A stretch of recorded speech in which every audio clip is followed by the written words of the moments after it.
This is how Hushma Singh earns a living. She sits on this street in India's capital nearly every day selling jewelry. She's worried what little she makes will soon be taken from her because of the state government's plan to regulate street vendors. If they take all this, it'll be terrible for my family. We won't be able to make ends meet. My children will be out on the streets and will probably fall in with the wrong crowd.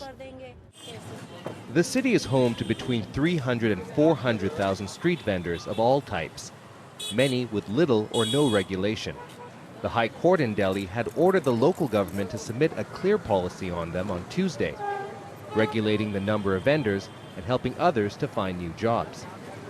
Details of the policy haven't been released, but the Street Vendors Association says the previous proposed policy was discriminatory, imposed heavy fines, and threatened to ban vendors from cooking outside. They fear the new policy ignores their concerns. They never consulted us. They never consulted the street vendors, neither the people who are working for them, neither from the street vendors. They even issued a public ad asking a public opinion about it. Why you're not asking about the opinion of the street vendors? Some also believe the benefits of having street vendors are being overlooked. This researcher says their mobility provides much-needed services and are an important part of the business chain. One is the need of a customer who wants cheap, affordable, inexpensive, necessary stuff. And the other is the producer who's making this stuff and selling it out. And it's a huge clientele, it's a mass clientele.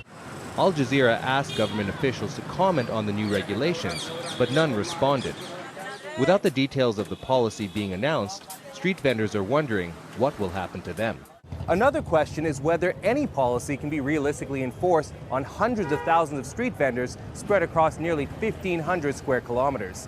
Even if some are eventually rehabilitated as planned, there are thousands of migrants coming to the city every month, many of whom will take up street vending for their livelihood. Fez Jamil, Al Jazeera, New Delhi.